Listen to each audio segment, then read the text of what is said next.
Good morning everyone. Welcome to Exam Orbit Classes. आज है 28 मार्च और आज के इस सेशन में 28 मार्च से संबंधित टॉप 10 करेंट अफेयर के क्वेश्चंस डिस्कस करेंगे जो कि सभी परीक्षाओं के लिए महत्वपूर्ण है। तो सबसे पहले आप सभी के लिए एक सवाल है जिसका आंसर आपको करना है कमेंट्स बॉक्स में। भारतीय संविधान का कौन सा अनुच्छेद लोकसभा या राज्यसभा के सांसदों की अयोग्यता से संबंधित है? आर्टिकल 102, आर्टिकल 108, आर्टिकल 123 या फिर आर्टिकल 110। इस सवाल का आंसर आपको मिलेगा क्लास के लास्ट में और जिनको आंसर पता है वो लिखेंगे कमेंट्स बॉक्स में। तो सेशन को स्टार्ट करते हैं। आज की क्लास का हमारा पहला सवाल है कि नामीबिया से लाई गई मादा चीता जिसका नाम था सासा, सासा का जो निधन है ये किस नेशनल पार्क में हो गया है? आप सभी जानते हैं कि भारत में नामीबिया और दक्षिण अफ्रीका से चीते लाए गए हैं। तो नामीबिया से मादा चीता लाई गई थी जिसका नाम था सासा और इसका हाल ही में निधन हो गया है कूनो नेशनल पार्क में। कूनो नेशनल पार्क कहाँ पर आता है? तो ये मध्य प्रदेश में आता है। आगे मैप में इसकी लोकेशन डिस्कस करेंगे। तो फ्रेंड्स, बात की जाए इस मादा चीते की तो बताया ये जा रहा है कि किडनी संक्रमण से यह चीता पीड़ित थी जिसके कारण हाल ही में इसकी मृत्यु हो गई है। तो नेशनल पार्क आपको याद रखना है और साथ ही में इस चीते का नाम भी आपको याद रखना है, एग्जाम में क्वेश्चन बन सकता है। इसके अलावा दो नाम और हैं जो कि मादा चीता से ही संबंधित हैं, सवाना और सियाया। याद रखेंगे ये भी कहाँ से लाए गए थे? तो नामीबिया से।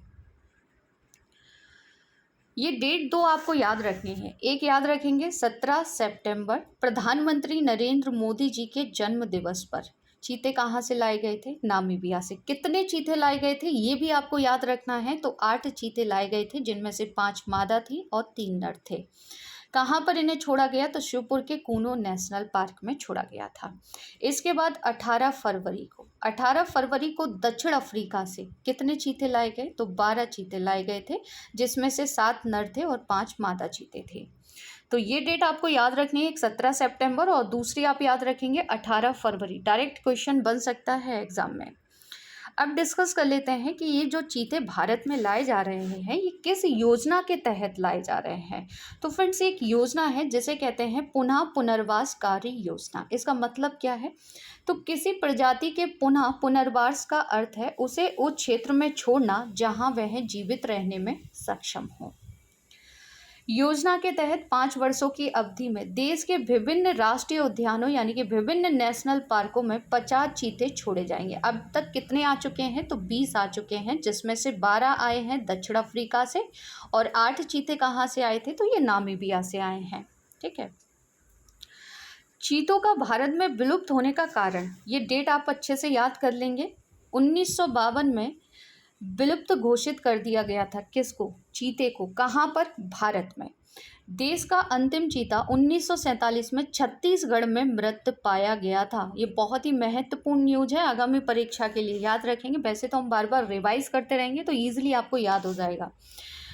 चीता जो विलुप्त हुआ भारत में, इसके कारण क्या थे? तो निवास स्थान का नुकसान यानी कि जंगलों को काटा जाना, मनुष्यों के साथ संघर्ष, अवैध शिकार, बीमारियों के प्रति उच्च संवेदनशीलता इनके विलुप्ति का प्रमुख कारण है। अब डिस्कस करेंगे आगे। मध्य प्रदेश में आप सबसे पहले लोकेशन देखेंगे कूनो नेशनल पार्क की। तो फ्रेंड्स, ये है मध्य प्रदेश और मध्य प्रदेश में आपको यहाँ पर देखने को मिलेगा शिवपुर में कूनो नेशनल पार्क। याद रखेंगे आप सभी। कूनो नेशनल पार्क में कौन सी नदी बहती है? तो कूनो नदी ही कूनो नेशनल पार्क में बहती है, ये भी आपको याद रखना है।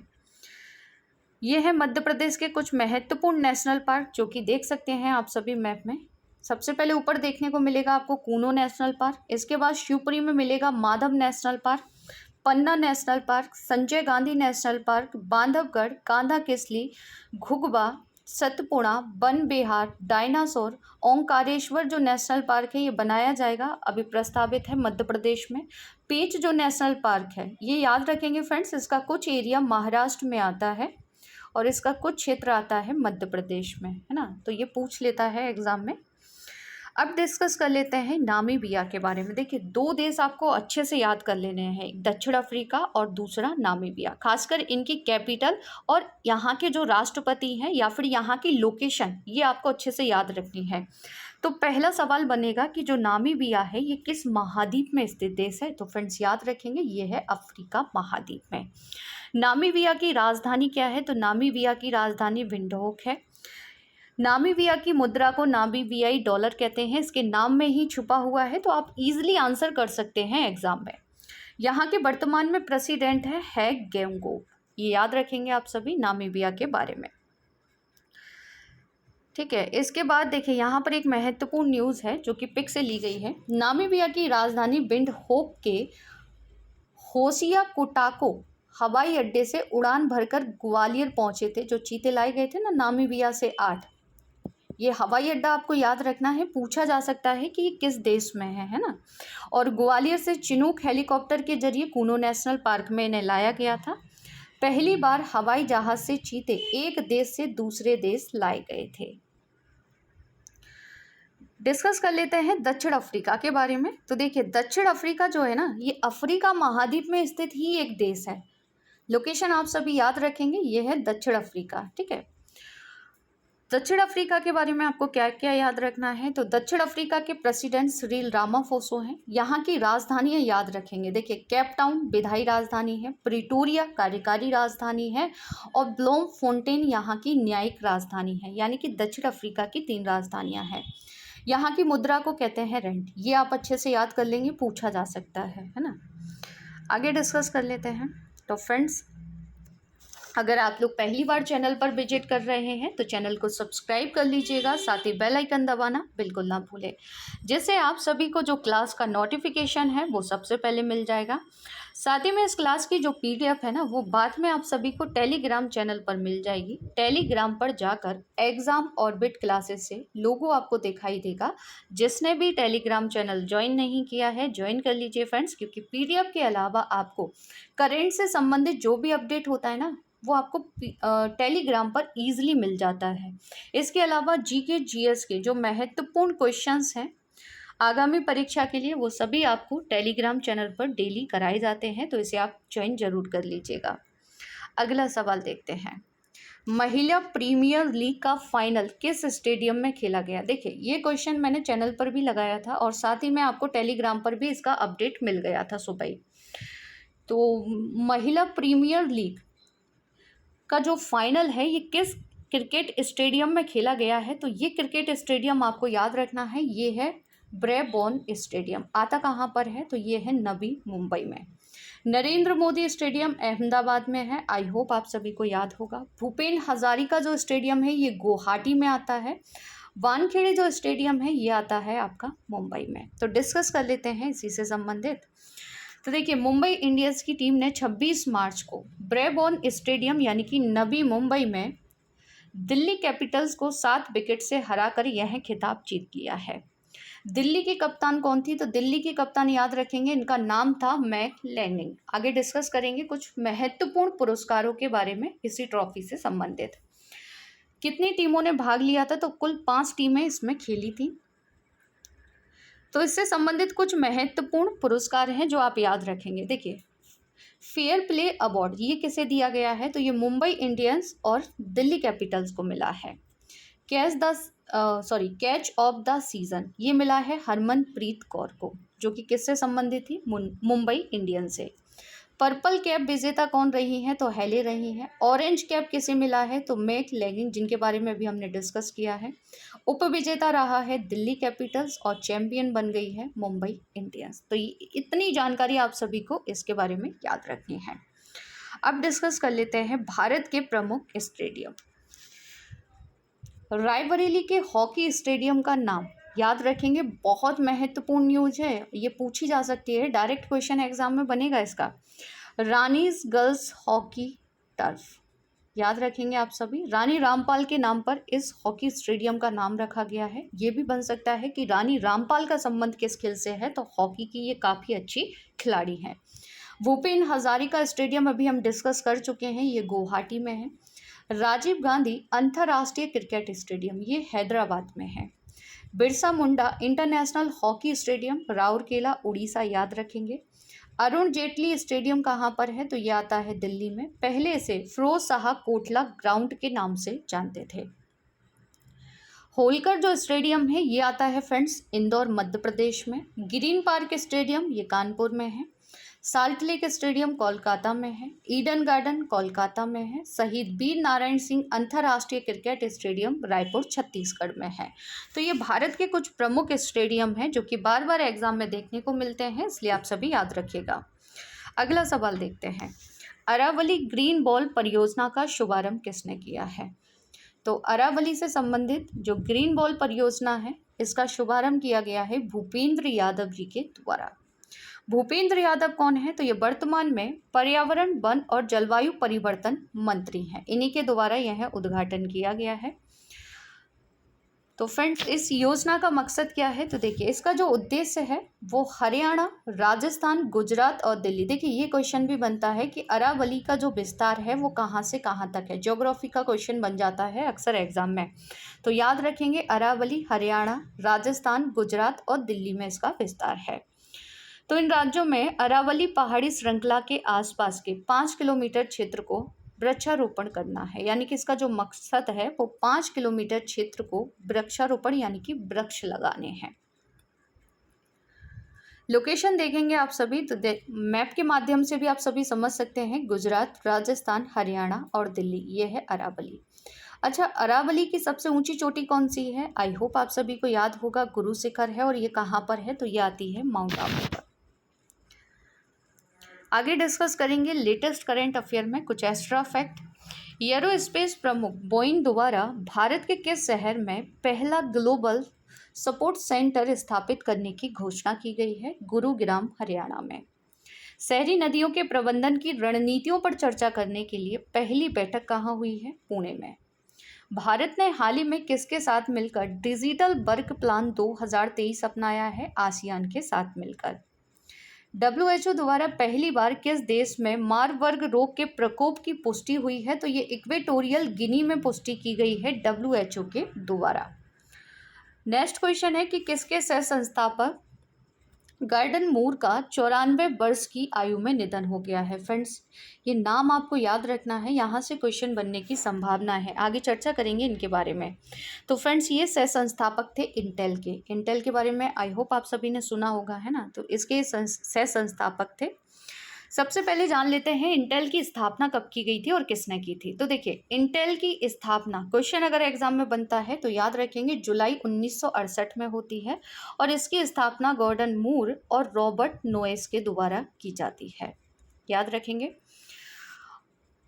मूर ने सेमीकंडक्टर चिप के डिज़ाइन में और निर्माण में अहम भूमिका भी इन्होंने निभाई थी। सेमीकंडक्टर जो चिप है ना इस समय काफ़ी सुर्खियों में बनी हुई है, आप सभी जानते हैं अमेरिका इसको लेकर काफ़ी चिंतित है। इंटेल के CEO कौन है वर्तमान में, पूछा जा सकता है, करंट का क्वेश्चन यहाँ से बनेगा, तो याद रखेंगे पैट जेलसिंगर इनका नाम है। परीक्षा उपयोगी कुछ एक्स्ट्रा फैक्ट देख लेते हैं। एप्पल के CEO कौन है, टिम कुक हैं। गूगल के CEO कौन है, सुंदर पिचाई हैं। कंप्यूटर का दिमाग किसे कहा जाता है, तो CPU को कहते हैं। यूट्यूब के हाल ही में नए CEO कौन बने हैं, तो उनका नाम अच्छे से याद कर लेंगे, नील मोहन इनका नाम है। अगला सवाल, ICAR ने कुड्डालोर में मछली की नई प्रजातियों की खोज की, इनका नाम किस राज्य के नाम पर रखा है। तो फ्रेंड्स इन मछलियों की जो प्रजाति खोजी गई है ना इसका नाम तमिलनाडु राज्य के नाम पर रखा गया है। नाम क्या रखा गया है जान लेते हैं। तो देखिए इसका नाम रखा गया है, इसका नाम याद रखेंगे जिम्नोथोरैक्स तमिलनाडु डुएंसिस, ये इसका नाम रखा गया। अच्छा खोजा किसने है, तो फुल फॉर्म याद कर लेंगे, Indian council of agriculture research. आगे डिस्कस करेंगे इसके बारे में बेसिक इन्फॉर्मेशन। तो यह है एक स्वायत्त निकाय है जिसे पहले imperial council of agriculture research के नाम से जाना जाता था। मुख्यालय नई दिल्ली में है। इसकी स्थापना होती है 1929 में। केंद्रीय कृषि मंत्री इसके अध्यक्ष के रूप में कार्य करते हैं। याद रखेंगे ये पूछा जा सकता है कि जो भारतीय कृषि अनुसंधान परिषद है इसके अध्यक्ष कौन होते हैं, तो जो वर्तमान में कृषि मंत्री होंगे वही इसके अध्यक्ष होंगे, जैसे कि अभी नरेंद्र सिंह तोमर है। दुनिया में कृषि अनुसंधान और शिक्षा संस्थानों का सबसे बड़ा ये नेटवर्क है। अगला सवाल, एमटी वासुदेवनन नायर को किस राज्य के सर्वोच्च नागरिक सम्मान से सम्मानित किया गया है? तो केरल का इन्हें सर्वोच्च नागरिक सम्मान दिया गया है। केरल का सर्वोच्च नागरिक सम्मान है केरल ज्योति। याद रखेंगे आप सभी, केरल का जो सर्वोच्च नागरिक सम्मान है इसका नाम क्या है? तो केरल ज्योति है। देखिए, प्रमुख 3 श्रेणियों में जो पुरस्कार हैं वो दिए गए हैं, केरल ज्योति, केरल प्रभा और केरल श्री। तो केरल ज्योति आप सभी के लिए महत्वपूर्ण हो जाता है, ये आपसे पूछा जा सकता है। आगे डिस्कस करेंगे पुरस्कार, लेटेस्ट करंट अफेयर। हाल ही में गणित का नोबल एबल पुरस्कार 2023 किसे मिला है? तो इनका नाम है लुइस कैफ्रेली और ये कहाँ के हैं? अर्जेंटीना के। प्रिट्जर जो पुरस्कार है आर्किटेक्चर 2023 किसे दिया जाएगा? तो याद कर लेंगे, सर डेविड एलन चिपरफील्ड को दिया जाएगा। गवर्नमेंट लीडरशिप अवार्ड 2023 से किसे सम्मानित किया गया है? तो फ्रेंड्स ये अवार्ड भारत को मिला है। सर्वश्रेष्ठ फीफा पुरुष खिलाड़ी 2022 के पुरस्कार से किसे सम्मानित किया गया है? तो इनका नाम है लियोनल मेसी। नेक्स्ट क्वेश्चन है कि हाल ही में, अगला क्वेश्चन डिस्कस करेंगे फ्रेंड्स, हाल ही में वायु प्रहार नामक 96 घंटे का बहु डोमेन वायु और भूमि अभ्यास किसने किया है? तो फ्रेंड्स इसका आयोजन भारतीय सेना और भारतीय वायुसेना ने मिलकर किया है। राइट आंसर हो जाएगा ऑप्शन डी। आयोजन कहाँ पर किया गया था? तो पूर्वी क्षेत्र में इसका आयोजन किया गया है। ये संयुक्त सैन्य अभ्यास है, किसके बीच? भारतीय सेना और भारतीय वायुसेना के बीच। याद रखेंगे आप सभी। नेक्स्ट क्वेश्चन है कि स्वास्थ्य बीमा धारकों के लिए एनीवेयर कैशलेस किसने शुरू किया है? ये क्वेश्चन बन सकता है। याद रखेंगे, एनीवेयर कैशलेस ये शुरू किया गया है आईसीआईसीआई लोम्बार्ड जनरल इंश्योरेंस के द्वारा। डिस्कस कर लेते हैं इसके बारे में, क्या ये है क्या। तो देखिए, आईसीआईसी ने स्वास्थ्य बीमा धारकों के लिए एक उद्योग पहल विशेषता पेश की है जिसका नाम है एनीवेयर कैशलेस। इस विशेषता से उन्हें किसी भी अस्पताल में कैशलेस सुविधा प्राप्त करने की अनुमति मिलती है। हालांकि इस विशेषता का उपयोग करने के लिए अस्पताल को कैशलेस सुविधा स्वीकार करने के लिए सहमत होना पड़ेगा। तो आप याद रखेंगे ये किसने शुरू किया है, बैंक का नाम आपसे पूछ सकता है। नेक्स्ट क्वेश्चन है कि AHF एथलीट्स एम्बेसडर के रूप में किसे नियुक्त किया गया है? तो ये नियुक्ति महत्वपूर्ण है, याद रखेंगे, इनका नाम है सलीमा टेटे। डिस्कस कर लेते हैं इसके बारे में। टोक्यो ओलंपिक सहित कई अंतर्राष्ट्रीय हॉकी मैच में भारतीय महिला हॉकी टीम की सदस्य सलीमा टेटे। क्वेश्चन बनेगा, पूछा जा सकता है कि सलीमा टेटे का संबंध किस खेल से है? तो ये भारतीय महिला हॉकी खिलाड़ी हैं, याद रखेंगे।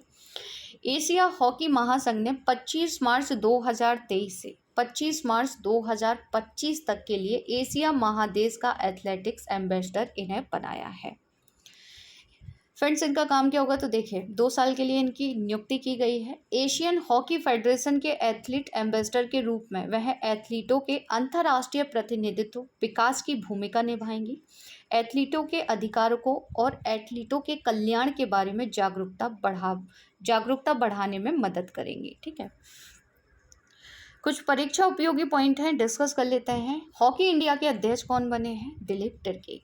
अंतर्राष्ट्रीय हॉकी महासंघ के अध्यक्ष कौन है? मोहम्मद तैयब इकराम।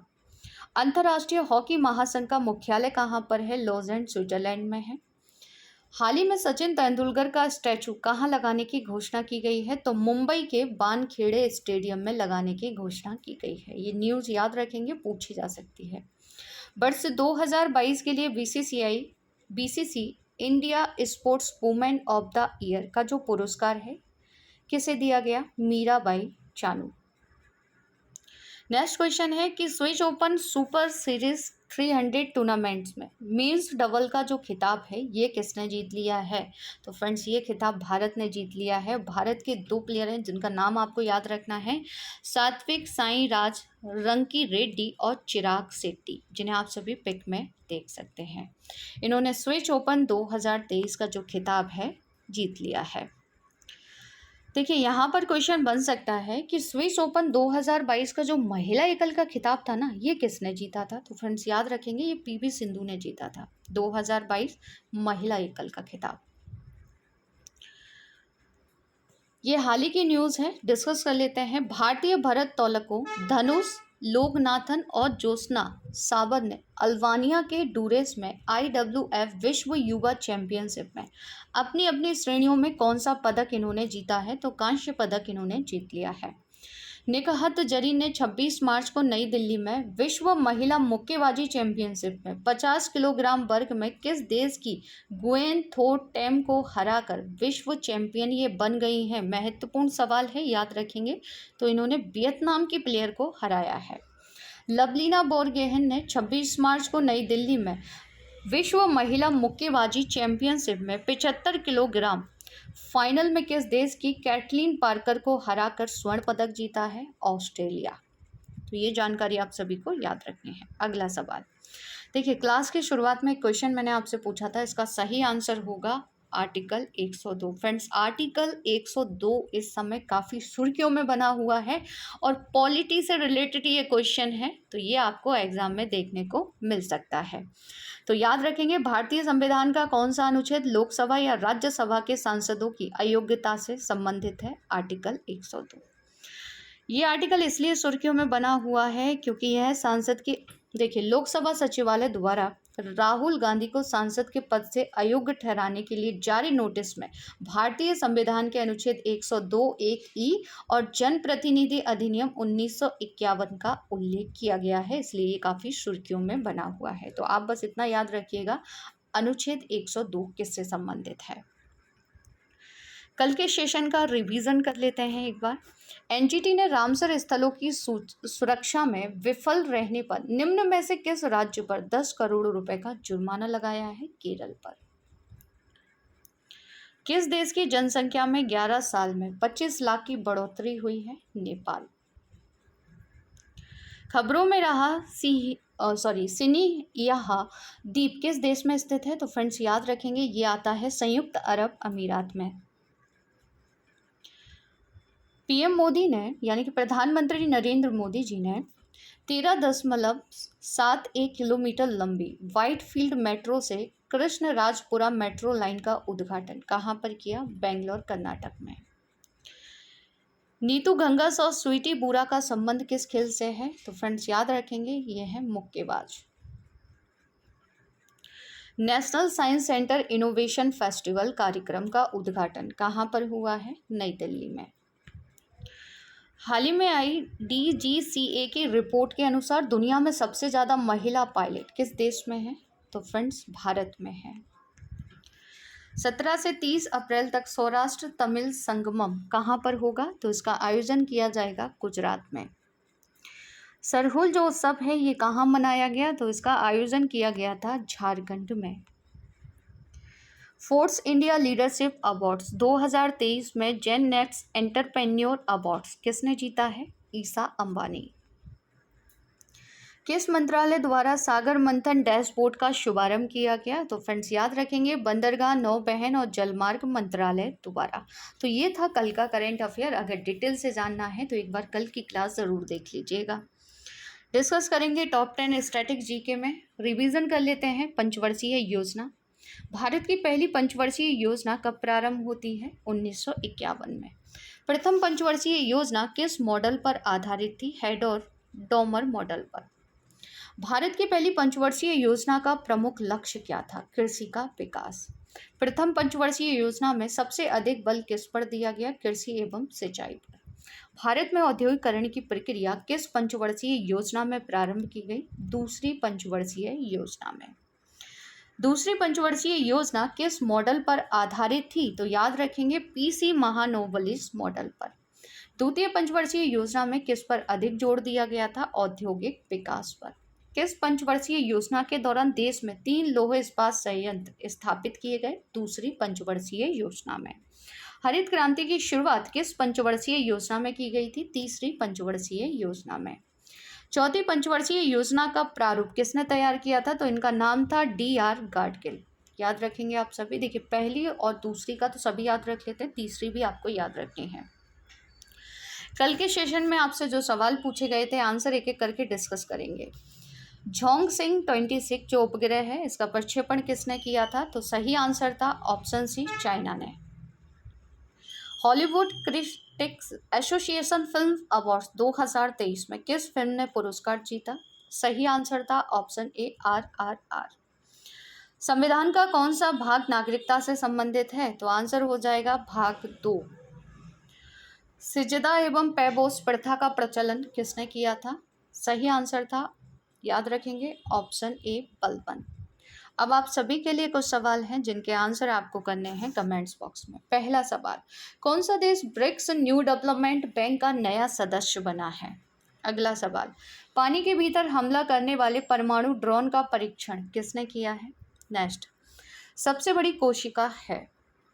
नेक्स्ट क्वेश्चन, हार्मोन द्वारा निर्मित होते हैं। तो फ्रेंड्स, इन सभी के आंसर आपको करने हैं क्लास के लास्ट कमेंट्स बॉक्स में।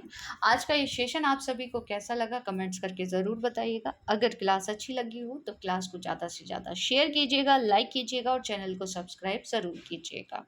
तो मिलते हैं नेक्स्ट सेशन में एक नए टॉपिक के साथ। तब तक के लिए जय हिंद, जय भारत।